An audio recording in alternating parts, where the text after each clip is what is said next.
What's going on, everybody? Welcome back to Sector for Nerds, and welcome back to another episode of Star Wars: The Clone Wars Retro Discussions. Today we're going to be talking about Season 5, Episode 12, Missing in Action. But I did not come alone today, you guys. Welcome back to the channel, my friend DJ. How you doing? Not bad, man. It's good to be back here. Appreciate you being here. And now that we've, by the time that this episode goes out, the cat will have been, cat being thrown out of the bag. We're doing a podcast, you and I, for Sector for Nerds. Yeah, we are. It's going to be a movie podcast, so hopefully you guys are very much excited about that. Like I said, I put out a community post a couple weeks ago. DJ and I are both very excited to be doing this, so once we start putting out episodes of the podcast that you guys will be tuning in, listening, our plan is to have our first episode out sometime in September. That's at least the goal that we have set for ourselves right now. So obviously any updates on the podcast will keep you guys posted. So the important thing for you is to just make sure you're there when we're there and give us a listen, share it with your friends and family. And yeah, man, I'm really excited to begin that with you. I'm really excited about this too, man. And it's just going to be a fun time discussing movies, and it's going to be fun. And the first movie that we're going to be talking about, our first three episodes that we had planned is talking about the first three movies of the original trilogy. Yep, Star Wars. Cannot go wrong with that. Yeah, absolutely. So obviously, as we're kind of still, going through the fall season and stuff, we're kind of still trying to figure out like what my schedule's going to look like versus what DJ's schedule's going to look like. So at the end of the day, though, our goal is to get you guys at least one episode of the podcast per month, maybe two depending on the month and things like that. But yeah, we're very excited, and 2026 is going to be a big year for movies. Oh, it will be, man, and we cannot wait to discuss it with you guys. But as for today, you guys, we are here to talk about the Clone Wars, the episode where we get the debut of Clone Trooper Gregor. Commander Gregor, yeah. Oh, yeah. It's going to be a good episode, and I can't wait to hear Intro Guy. Oh, he'll be here just a second. First up, though, this episode was directed by Stuart Lee and written by Brent Friedman.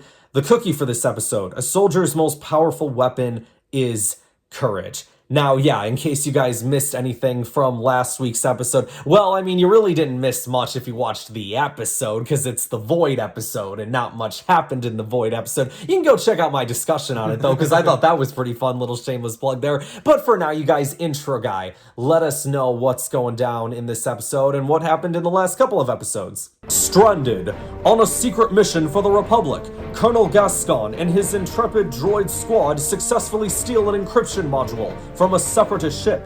During their escape, our heroes crash on the outer rim planet of Aberfar and find themselves stranded in the strange wasteland called the Void. Now, after surviving against all odds, our heroes must find a way home and deliver the encryption module to crack the separatist code and stop an enemy attack. Thank you, intro guy. So yeah, this episode starts out with the droids making their way through the city that they just, kind of found at the end of last episode. This place immediately reminds R2 of Tatooine, and Wax just like, yeah, I've never been there, but remind me to never go there if it's like here. Oh my gosh, it was literally a resemblance of Tatooine, I swear. It's actually kind of funny. I've been talking about it in the past couple of episodes too with this droid arc, is like, well, we've got 6 characters here and only 2 of them speak basic, aka English. So really only 2 of the characters that we can understand. So it's really up to Colonel Gascon and Wack to really bring the story forward and explain to the audience what's going on, and basically speaking for the mechs whenever they talk as well. Oh yeah, it's kind of funny, seeing all these droids communicate and just be like, okay, what are we gonna do here and all that. Yeah, and then we've got, obviously with this episode too, we introduce a couple more characters that are able to speak in a way that we understand, so that definitely helps as well. But yeah, so the Colonel ends up finding this diner, and he's hungry. He's been looking for food. They've been wandering out in the desert for all this time. He needs some food in his belly, so he goes in there with Wack and just immediately draws attention to himself, which I thought was the dumbest move. And he's like, I'm from the Galactic Republic, and it's like, oh great, we're already bringing up politics stuff in here. I'm sure that's really going to help your cause. And he's like, oh, I don't got much time, so if you could just fix me up your daily special and allow my droid to recharge, charge, and the owner of the restaurant presumably is just like, we don't allow droids in here, kind of like the guy from A New Cantina, Hope. yep. Yeah. And so then he's like, we don't serve your kind in here either. And so then they all end up getting chased out of the restaurant. Droids can never catch a break. No. But Whack has a solution. He sees the bugs, little bugs crawling around the restaurant, and he looks around and, there's all this food on the ground, only it's food, but it's garbage. But he does say, it is edible, is it not? Yeah. So it's something, but yeah, not probably the most appetizing thing for the Colonel to eat. Well, Whack, he was a hoot throughout the series, man. he was a comedic actor, I will say that. Yeah, for sure. But then they end up coming across this guy named Gregor. And it looked like a clone. Oh, it looked exactly like a clone, but with like a full-grown beard. Mm-hmm. And like the commander recognized right away. He's like, "You look like a clone." Yeah, you're working undercover? Yeah. And then it's like, oh, look, soldier, I need you to take me to your shuttle immediately. And Gregor's like, look, I was just trying to offer you guys some real food. Like, I'm sorry you took it the wrong way, what I was saying before. And so he just kind of walks in. I don't want to lose my job. I'm sorry. And it was like, oh, well, okay, this guy, he looks like a clone. He sounds like a clone. But, he's working here at this restaurant. But then, as we find out later, he's asking his boss, what is a clone? And it almost feels like his boss is kind of hiding things from him. Like, that kind of becomes very apparent. He doesn't, he's like, how did I get here? Tell me who I was. And it's like, oh, okay, you can kind of start to fit the pieces together of what's going on. Oh, yeah, pretty much. It was kind of funny, too, of how he explained to the restaurant owner, Gregor, how he got here. Did you get the Malachor reference later on? Yes, I did. Yeah, dude, I love that when he's like, there's no way in Malachor I'm leading this droid squad in an attack on that landing zone. Because the way the Colonel first explained it is like, well, we're just going to sneak aboard the shuttle just like we did on the Dreadnought. And he's like, well, the battle droids are probably going to have our identity scanned now after what we pulled off last time. So they're like, all right, we got to go talk to our clone friend. Yep, pretty much. And they're like, yep, we need Gregor here. Let's get him here. And then Gregor finds his gear and all that. He's like, whoa, what's going on? Oh, yeah, they were, explaining his, whole background. Then Gregor's like, no, I did not do that. He was, having, a flashback almost. And then, when he finds out, it's like, I've been living a lie. Yeah, because it's like he doesn't really seem to believe him at first. And then they find out, every clone has an identifying mark on them. R2 can scan it. And so he does, and they find out he's CT5576, which is funny, because that number, random stuff in Clone Wars just, always sticks with me, right? J19, I know that's Luke Mai. 5576, that's Gregor. So, when they brought this stuff up in Bad Batch, I was like, 5576, Gregor? Are they just trying to rescue Gregor right now? And they did. And they did, yeah. Oh, my gosh, I love that. So they identify him, and he's like, you were a captain of a clone commando squad that went missing during the Battle of Sarish. What was the Battle of Sarish? It was one of the Republic's most devastating losses. Sarish. Yes. Yes, I remember now. So many soldiers were dying. And so he starts getting a little bit of PTSD to that time. And the Colonel's like, well, unfortunately, there's nothing you can do about that battle now, soldier. But you can help us. Our mission depends on it. And then Wack's like, well, what happens if he doesn't come out here? He's like, I'm going to go in there and knock some sense to him. And Gregor's like, yeah, that won't be necessary. I could hear everything you guys were saying. And he's like, isn't he in his clone gear too at that point? Or he's not in his clone gear yet, but he did shave. Because remember, he doesn't get the gear until after they enter the restaurant. Because they're looking, he thinks it's in the restaurant, and they find out right before they walk away from Gregor's home, the cook was there. I think I wrote down his name. Borkus was his name, and he was eavesdropping on everything that they were saying. So he knows all right, well, he's getting his memory back and stuff. And so he pulls the equipment in there to reveal oh, I've got all this stuff. And he's like, you're a dishwasher, Gregor. You belong here, which is funny. Me and my brother used to always joke around with each other, especially, him. He'd be like, you're a dishwasher, Gregor. You have simple life. Because that's what he tells him earlier on in the episode when he's asking about being a clone. You have simple life. So we'd always just mess around with that quote. And he kept saying, you're just a dishwasher, Gregor. Yep. Oh my gosh. That was funny. I will say that. That episode, that was funny. Yeah. You have good life here. a simple life. So then they get the equipment thanks to a little help from the mechs. Like, they just kind of, like, tie him up or whatever. But then he kind of reveals, like, yeah, so that shuttle that you guys are going to try to escape on, it's being loaded with rhydonium to be taking up to a Republic Venator to blow the ship up. And so they go over there and they find out, oh, he actually is telling the truth. That's exactly what they're doing. But, Gregor, he's in his gear now. He's got his blaster. He's all ready to go. He's looking sick in that yellow gear.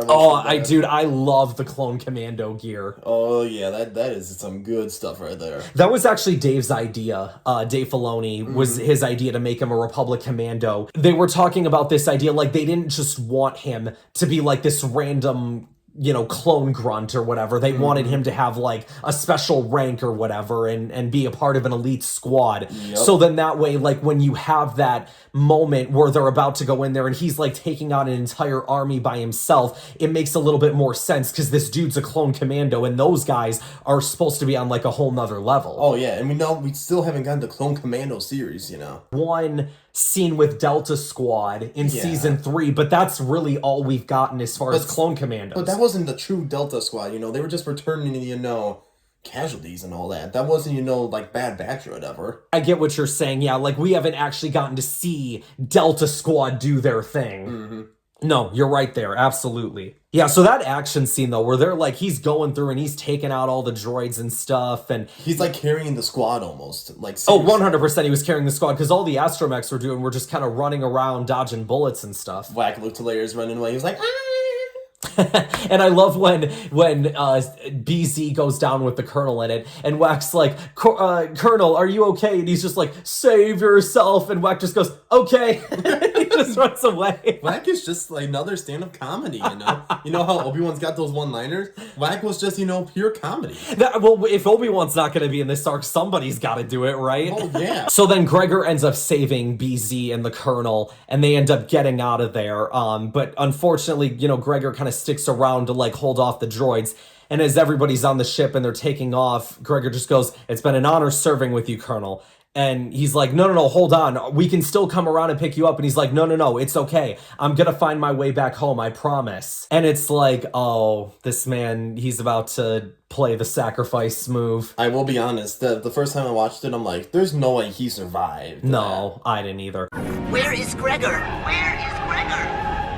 He's doing what a soldier does, sacrificing himself for the lives of others. And they're playing like this really sad music, and he's like shooting rhydonium cans around him to like take out the other droids. Waves of droids coming in from all directions. And he's surrounded by rhydonium too. Yeah, so it's like, all right, I take out the canisters, like I can take out all these guys. And yeah, basically takes down the base with him. And the episode ends with Colonel just saying, like, "You will be remembered, Captain Gregor. We'll take your heroic story back to the Republic, and we will await for your return." And even then, I was just like, yeah, there's no way. After watching Bad Batch now, it's kind of like, so how did he survive? Yeah, that was one of the things that I was always curious about. I do wonder, because this was always my kind of theory with it, right? They said they would take his story back to the Republic. I could totally see that being a situation where Rex would have been the one to go out and look for him. Because Rex has always been that guy that's like, no man gets left behind. Like, I want to help out all my brothers. We see this a lot throughout him in all the different shows, right? Like, obviously a little bit of foreshadowing ahead to season 7, the way that he talks about Echo when we get there. At the end of the day, Rex has always been that kind of guy. And they say, like, didn't they say in Bad Batch 2, like, that Gregor was a friend of Rex or whatever, an associate with him? They said that. So that would, to me, just kind of imply then that Rex would have been one of the people that would have went out looking for him. Pretty much. And then, but then where's the story? Like, where did Rex find Gregor then? Yeah, no, I know exactly what you mean. That's something I would have liked to have seen. Because if you remember, the next time that we see Gregor is in Rebels. And I remember hearing, like, because when he goes, when Rex, I think they did it in the trailer as well, where Rex says, like, meet my friends, Commanders Gregor and Wolf. And I'm like, wait, Gregor? Like, Gregor that got stuck on that one planet, Gregor? Yeah. And then it brings in the other question, how did he survive Order 66 then? You know what's funny? It's like Gregor only had one episode in this entire show, but my goodness, what an impact he made. Like, seriously, he made almost as big of an impact as maybe stretching it here, like, big as Fives or Jesse, honestly. This dude was talked about a lot as like one of the most beloved clones or whatever. And it's like he had one episode. Like when I think of like the top clones in the Clone Wars, I think ones that like a lot of fans think of, right? Like they think of Rex, they think of Cody, they think of Fives, they think of like Echo. You have someone like Gregor in there too. Someone who is only there for one episode, but it just goes to show you what one episode can do for you if it's that impactful. Pretty much, and it's just like, wow, just for one episode, and yet he's still one of the top clones of Star Wars. It's just like, huh. Didn't think of it that way from that perspective. When I was watching the behind the scenes for this episode as well, Dave Filoni said that he believes in people making promises and keeping promises, hence why he threw in that line about Gregor making his way back home. So he even implied in the behind the scenes, like, yeah, there's a good chance that Gregor's still alive. So it's like, oh, we're just like revealing that right there and then. It's like there's this idea that Gregor's still alive. I just remember thinking at that time, like, no, the dude died. Like, this is it for him. So I agree. I would have liked to have seen that at one point. Like, how did he survive that attack or that explosion? Well, another behind the scenes we need to find out sometime. This was also, DJ, I don't know if you know this. This is the 100th episode of the Clone Wars. No way. This episode. Wow, that's hard to believe, honestly. Which means we've been doing this for over 100 episodes. Oh my gosh, can you believe it, man? Dude, I know. It's like so crazy, right? Can you believe it, man? You've been doing this for like over a year now? Oh, I think we've been doing it even longer than a year because I think I started this in 2023. Yep, and I joined you in season 2 of the Mandalorian arc. That's right. Yeah, so you joined, about halfway through season 2.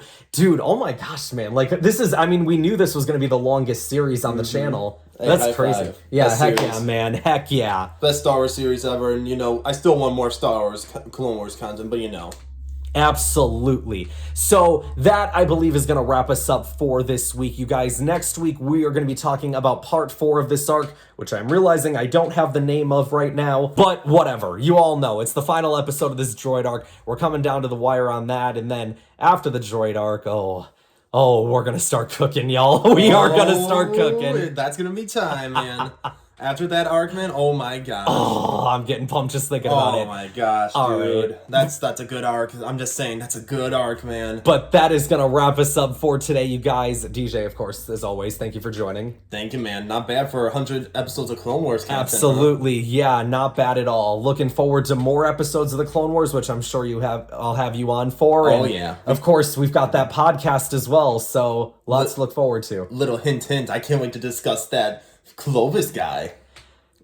You've been looking forward to that way too much, dude. Okay, I need to let you guys in on a little behind the scenes here. Like, DJ and I have been talking. He has been dying for ages to talk about Clovis with me because he thinks that he's gonna come on here and talk about how great Clovis is and how great that arc is. And yeah, we're gonna save it for that time, but he will not stop talking about it, and it's really trying to gaslight me here. I'm telling you, man, I'm gonna cook when that Clovis arc is on, man. I'm telling you, man, that is one of my arcs, man. It's one of my bread and butters.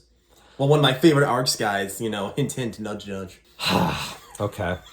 We'll get there. That is going to wrap us up for today, you guys. Thank you guys so much for watching. Like this video, subscribe to the channel, share this video with others to help support the channel, and I will see you guys next time. Where'd he go? We've got to find him. I do not know. I do not see him anywhere. Colonel, I think I see him. I think I see a whole lot of him. It's a trap!